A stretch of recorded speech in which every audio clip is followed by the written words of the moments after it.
Yes.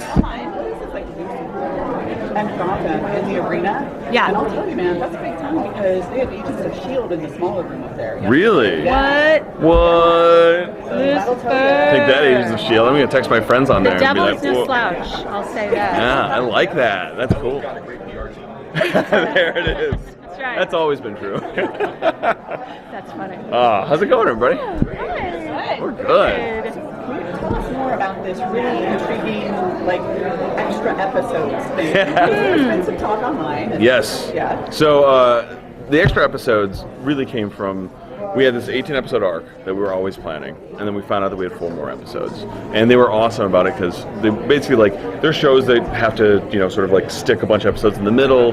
Fatten up, water down. Yeah, The come up with story a second cliffhanger at the end. We've all seen shows do that various times. They just basically said, hey, you guys have a procedural element to it. Could you do some standalones? And at first we were like, oh, we're a serialized show. Yeah. How do you do standalones in a serialized show, even though it is procedural? And then it became really fun because we thought of things like X-Files and Twilight Zone. And we exist in this world where really you can either tell cautionary tales or romps. We've got an episode that focuses on Maze. It's like a James Bond movie. We're really just like having fun. And to be honest, doing these episodes has really opened up the language of what our show is, and I think we're going to be able to do more shows like this, or more episodes like this, moving forward, because frankly we have an amazing supporting cast. And by the way, Tom is in these episodes quite a bit, but a lot of them are more driven by supporting cast members to sort of explore their characters.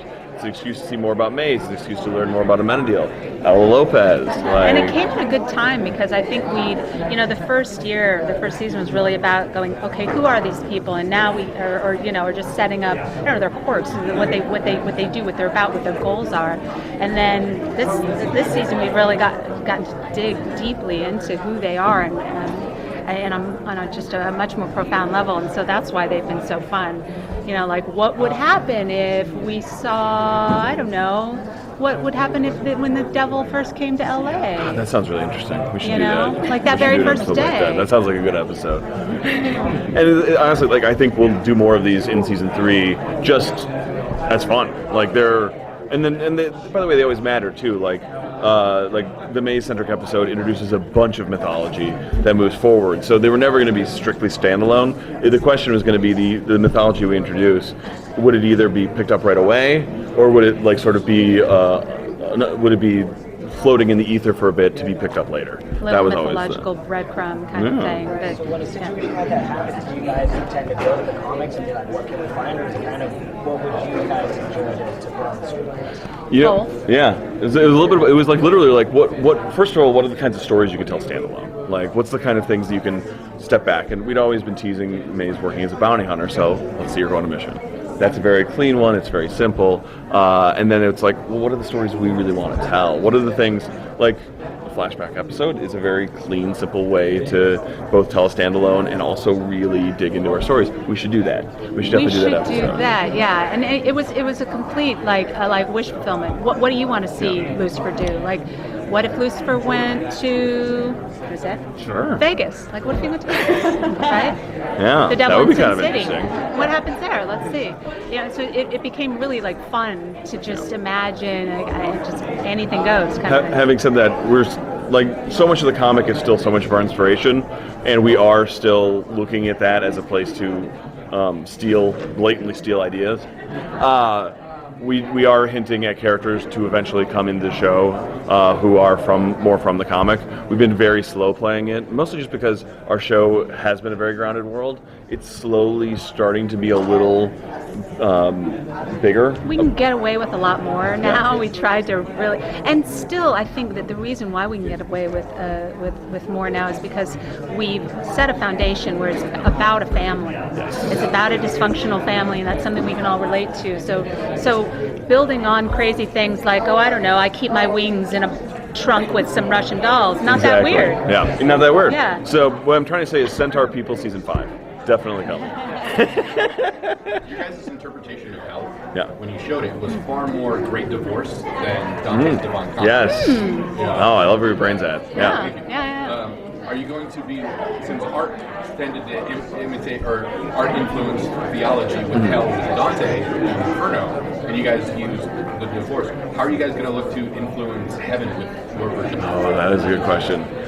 It's funny, we haven't figured out exactly how we're going to depict heaven. I guess that's a spoiler that we don't exactly know.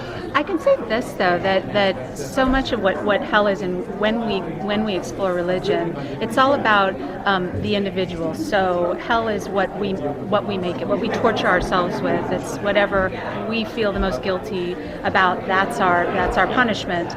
And so I think it would probably work the same way in heaven. What is your euphoric? What is your happiest place? Yeah, and I think that's the question that we look forward to exploring at some point, because it's a funny thing of like, because what I love about our hell is that idea that you make your own, which I think is just that's us, that's humanity, that's our metaphor, that's so much what we live. And how do you make your own heaven, or does it operate on a different rule because it is a different plane? That's like literally one of the things that was probably on our list of things to play with and try to figure out. Yeah. What can you tell us about Father? Timothy's coming in. Tim Amundsen? I mean, Tim he's so Amundsen. great on Well- the elephant, so he's very comedic there. Is he God though? His name is God Johnson. His name is God Johnson. Who's to say who he is? But So- what's going to be confusing is that what's going to be confusing, and you'll have to watch, is that he might not behave exactly like a human. So it's an interesting thing for Lucifer to explore. Is this dad? Is it not dad? Does he hit some of the things in his relationship he wants to explore with him? Yeah, Yes, he and does. Mom's on Earth. I mean, when Mom came in, she wasn't exactly human. He had to keep Exactly. guessing. Is it similar to that? That's right. Exactly, that's the toy to Some play of that, with. yeah. And you've got a guy walking around saying his name is God Johnson, and Lucifer trying to figure out, okay, is this legit or not? And I think that's the fun of it. And if so, oh, Mom's here too.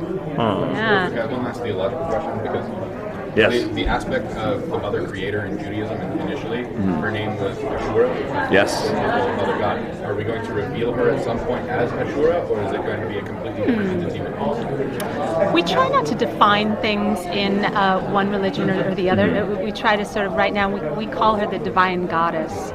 And so she's, when we started the season, we spent a lot of time going, okay, let's see here. If you want to create something, you need a guy and a lady. You gotta, So let's see here. God, if they wanted to create mankind and everything else, I think you'd need a lady in there. And so who is that? Well, she's just the yin to the yang.